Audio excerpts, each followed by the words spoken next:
Welcome back to my channel. আশা করি তোমরা সবাই খুব ভালো আছো, আমিও খুব ভালো আছি। তো আজকে আমরা বাড়ি চলে এসেছি, কালকে আমরা বাড়ি চলে এসেছি। কাল বাড়ি চলে আসার পর এত কাজ আর শরীর না ভীষণ টায়ার্ড। আর দেখো এসেই কাচাকুচি করে দেখো সব বিছানায় টাল হয়ে পড়ে আছে, এখনও কিছু জামা কাপড় ওখানে পড়ে আছে, এখনও ওই ঘরে গোছানো হয়নি। তিনি একটু অসুস্থ হয়ে পড়েছিলেন সামান্য, যা টায়ার্ড হয়ে গেছিলাম, জার্নি হয়েছিল না, যার জার্নিতে আমি টায়ার্ড হয়ে পড়েছি। হ্যাঁ, শরীর খারাপ হয়ে গেছিল। তো বাড়ি ঘরের অবস্থা খুব খারাপ হয়ে আছে, জার্নি দিকে জিনিসপত্র ছিটানো রয়েছে। তো এখন কাচাকুচি পর্ব চলছে।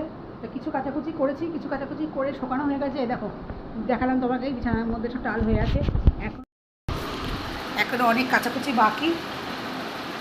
তো আজকে আর সেরকম রান্নাবান্না কিছু করবো না, শরীরটা না একদম চলছে না। তো টক ডাল করবো, টক ডাল আর আলু ভাজা দিয়ে আজকে দিনটা চালিয়ে দেবো। কারণ এই গরমের মধ্যে না এত গরম লাগছে, আর এইখানে এসে না আরও বেশি গরম লাগছে। ঠান্ডার মধ্যে ছিলাম, ভালো ছিলাম, আমি এলাম। তো যাই হোক, আসতে হবে বাড়িতে।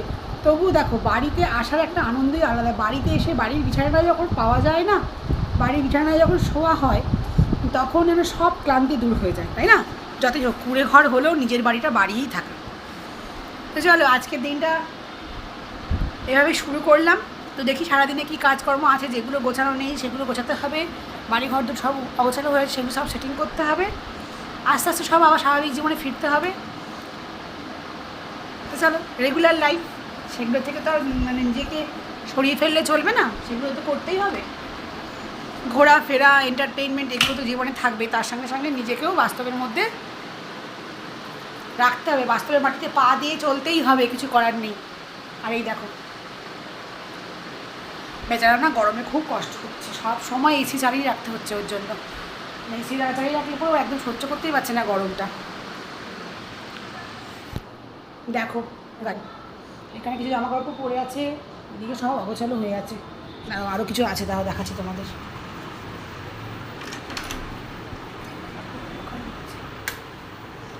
ওইখানে দেখো কিছু এক গাদা জামা কাপড় কেচে রেখেছি। এই চলছে সারা ঘর দুয়ারের এই অবস্থা, প্রচণ্ড বাজে অবস্থা ঘর বাড়ির। 6-7 দিন না থাকলে ঘর বাড়ি যে কী হয়, প্রচণ্ড বাজে অবস্থা। 6-7 দিন না থাকার পরে বোঝা যাচ্ছে যে কেন বেড়াতে গেলে পরে আসার পরে যে কী হয়। তো চলো টুকটুক করে কাজগুলো না এগিয়ে নিই। টুকটুক করে কাজগুলো না এগিয়ে নিলে পরে না, একবার যদি শরীর ফেলে দিই না, আর ভালো লাগবে না করতে, তাই তো? পড়াশোনা হবে না, এত শরীর খারাপ হয়ে গেছে আমার, পড়ার মধ্যে এখন ইয়েতে নেই। আমি 2 দিন আগে রেস্ট দিই, তারপর পড়াশোনা হবে, দিদি আসবে। আর কী করা যাবে? শরীর থাকে, শরীর খারাপ হবেই। আর শরীরটাকে এত বেশি কী বলবো, শরীরটাকে এত বেশি যদি জার্নি করানো হয়, তাহলে শরীর থাকে। তো চলো ঝট করে কাজগুলো সেরে নিই। হ্যাঁ, দেরি হয়ে যাচ্ছে, অলরেডি বেলা 10টা বাজে। একটু সাউন্ড আসছে, অলরেডি বেলা 10টা বাজে।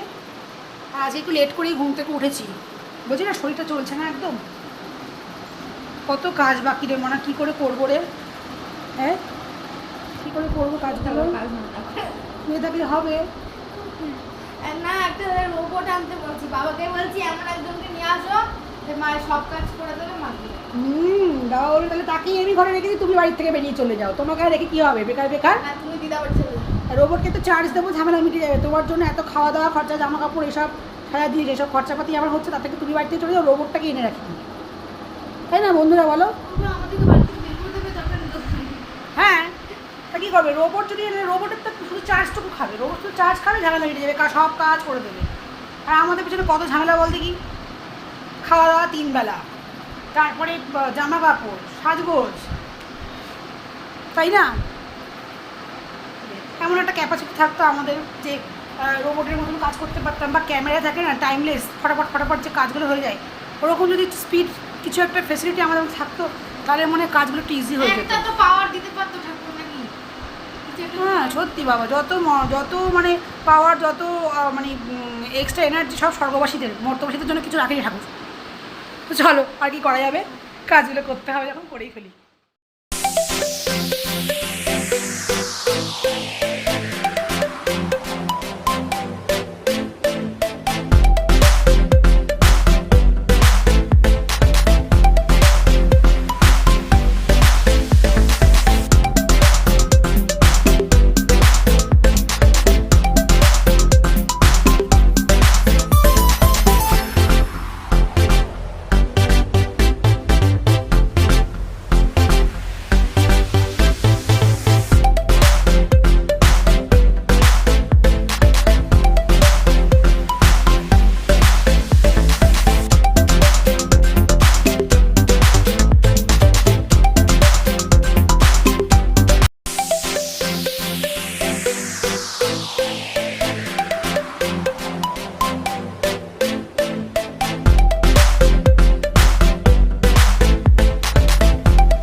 খাস না বাবা।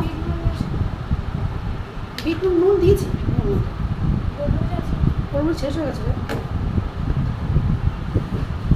তো খেয়ে নাও, ঠিক আছে। ওই দেখ আরেকজন, দেখ ওই দেখ, কে খাবে? তুমি খাবে নাকি? তুমি কি খাবে? হ্যাঁ তুমি খাবে? তুমি কি খাবে? তুমি কি খাবে? দাঁড়া, তুমি কি খাবে? তোমার কিছু দেওয়া হচ্ছে না? হ্যাঁ ভালো হয়েছে, তোমার কিচ্ছু দেওয়া হচ্ছে না। ভালো হয়েছে।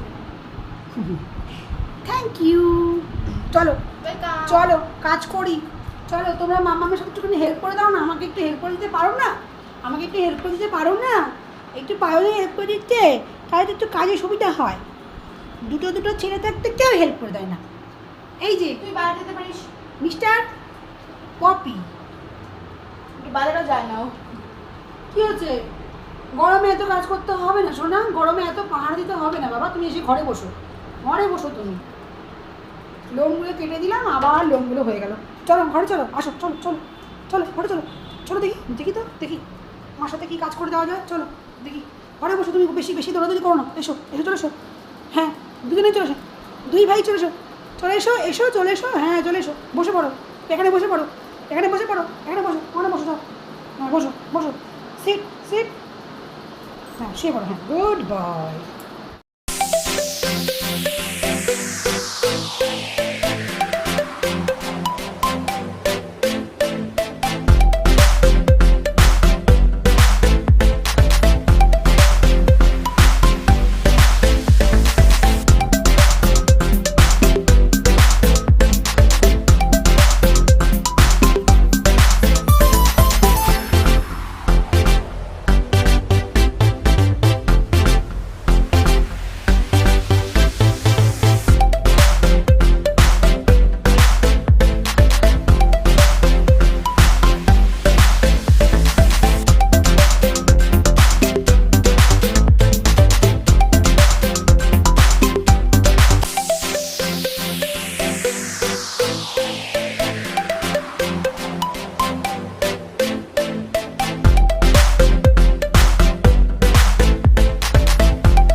বিছানা ছেড়ে?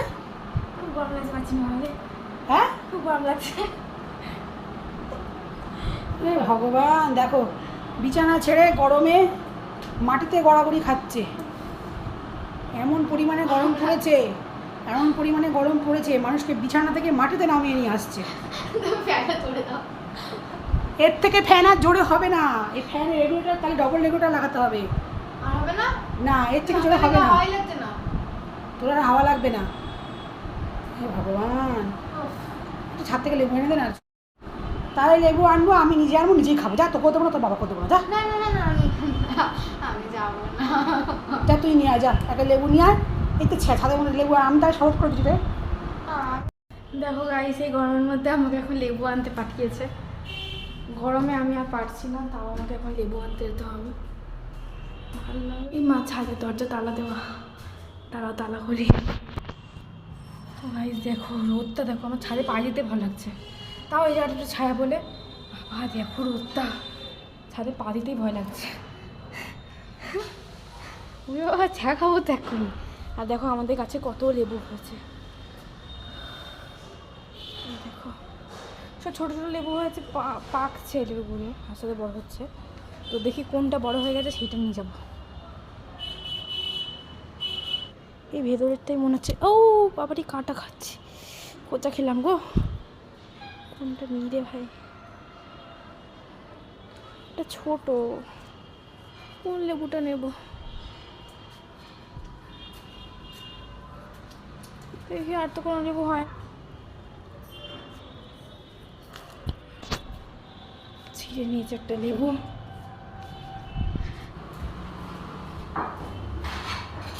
এই নাও তোমার লেবু। আনছিল না? না, সব ছোট ছোট, এইগুলোর জন্য এটা আনতে পেরেছি। তা আমি হাতে কত খোঁচা খোঁচা খেলাম কাটায়। উফ, এই গরমের মধ্যে আমাকে পাঠিয়েছে লেবু আনতে। কি মা, লেবু আনতে পাঠিয়েছি, এবার লেবু লেবু দিয়ে শরবতটা বানিয়ে দেবো, তারপরে শান্তি পাবি, সেটা বলছিস না? ফ্যান বন্ধ করে রেখে দেবো তোমাকে। তুই লেবু আনতে হবে, তাই কতগুলো কথা না চাই। এখন যে লেবুটা শরবতটা বানিয়ে দেবো, সেটাকে আরাম করে বসে বসে খাবে, সেটা ফ্যান বন্ধ করে রেখে দেবো তোমাকে। আমাকে ফ্যান বন্ধ করে রেখে দিবি? হ্যাঁ। আমি যদি কিছু হয়ে যায় তাহলে তোদের খাওয়া দাওয়া সব বন্ধ হয়ে যাবে, জানিস সেটা? সেটা কি জানিস? হ্যাঁ, নিজের দিনে রান্না করে খাবি, তার তো মুরদ নেই। এই দেখো আমি কাটায় খোঁচা খেয়েছি। বেশ হয়েছে, এই দেখো, আমি খোঁচা খেয়েছি। ভালো মন্দ খেতে গেলে একটুখানি কাটা খোঁচা খেতে হয়। ইস, এই বাবা ফুটো হয়ে গেছে। দেখো ফুটো। হ্যাঁ হ্যাঁ, কত ফুটো হয়ে গেছে, একেবারে রক্ত ঝরে যাচ্ছে, বন্যা হয়ে যাচ্ছে রক্তের।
তো গরমে লেবু শরবত খেয়ে নিই, লেবু শরবত খেয়ে একটু ফ্রেশ হয়ে বাবাকেও দিয়ে এলাম। আমার বাবা এইমাত্র জাস্ট এলো দোকান থেকে, গরমের মধ্যে রোদের মধ্যে তেঁতুলে, বাবাকেও দিয়ে আসলাম। এত খাটনির ফল, এবার খাটনিতে একটু খাইয়ে দেখি। লেবু এনেছে, কি খাটনি হয়েছে গাইস। কি ভালো হয়েছে খেতে।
ওই তো কোথায় মেশিন বন্ধ হয়েছে? টিং টিং করছিল না? তুই যে এক্সট্রা যে আমাকে হাঁটালি তার জন্য কি দিবি বল আমাকে? হ্যাঁ, তোর তো ফাইন হবে। 10 টাকা। আমি যে রান্নাঘরে কাজটা করছিলাম, তুই যে আমাকে এই যে হাফ কিলোমিটার হাঁটালি, তা আমার তার জন্য তো ফাইন হবে তো। কিলোমিটার হয়। কিলোমিটার না হলেও আমার কাছে এটাই কিলোমিটার মনে হচ্ছে এখন। হাঁটতে ইচ্ছা করছে না, এত কিলোমিটার গাড়ি চলে এসে এখন এইটুকু ঘরে হাঁটতে গিয়ে মনে হচ্ছে 100 মাইল হাঁটতে হচ্ছে আমাকে।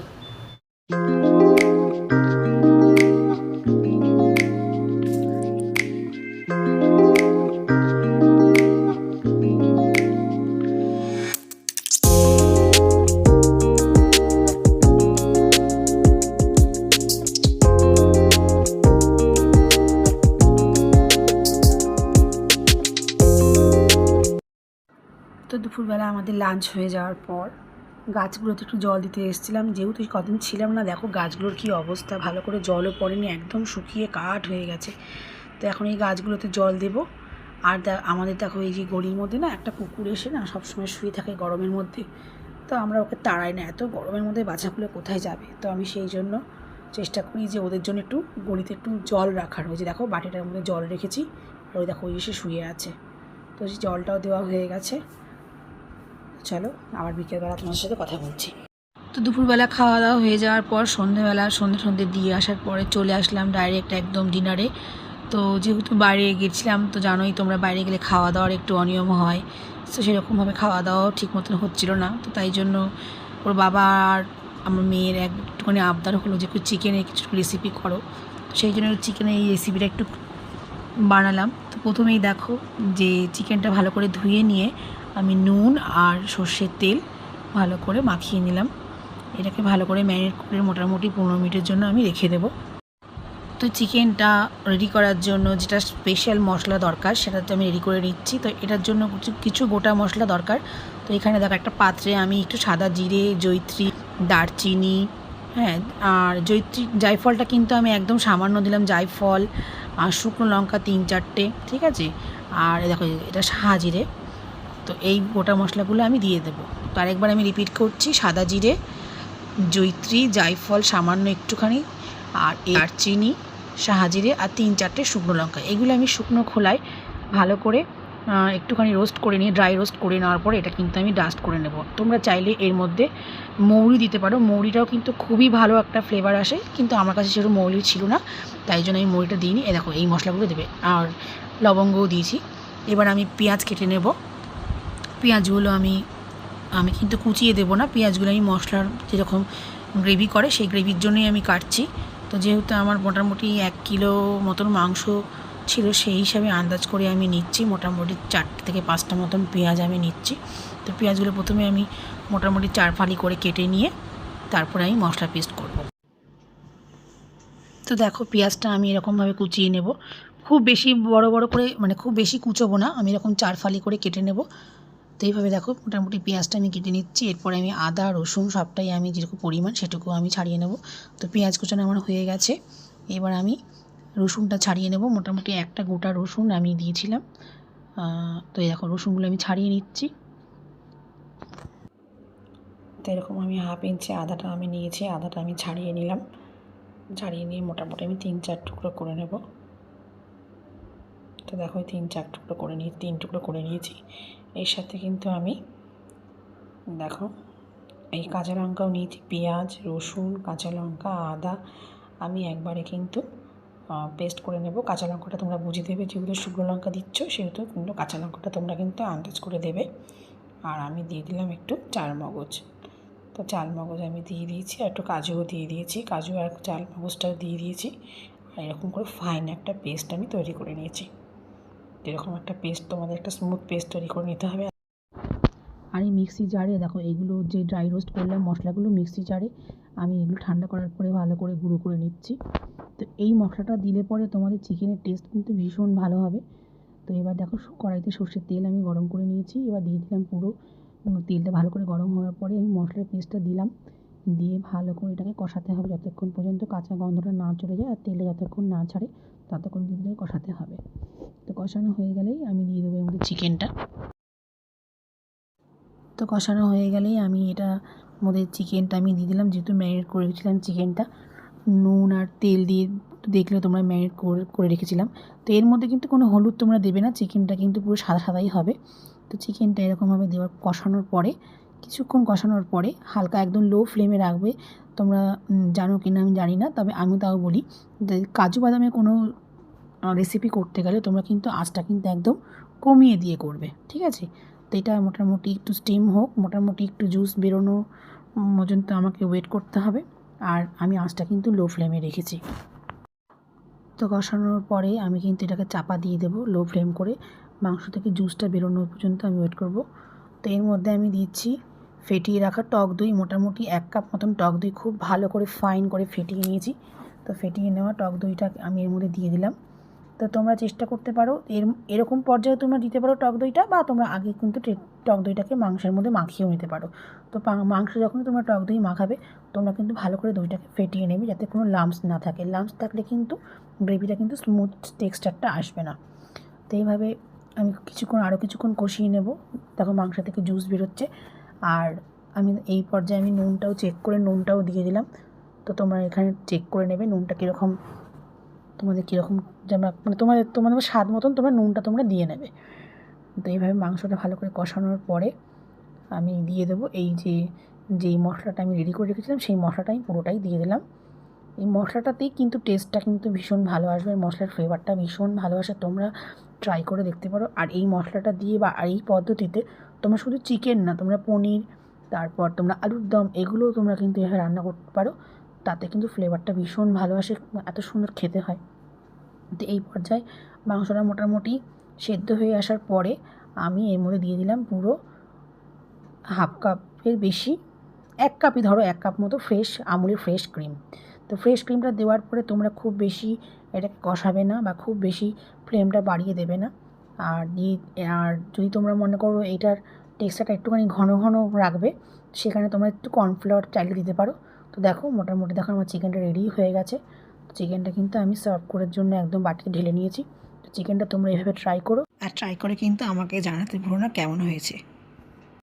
তো আমার রেসিপি রেডি। তো আজকের মতো ভিডিও এখানেই শেষ করছি। তোমরা সবাই খুব ভালো থেকো, সুস্থ থেকো। Good night.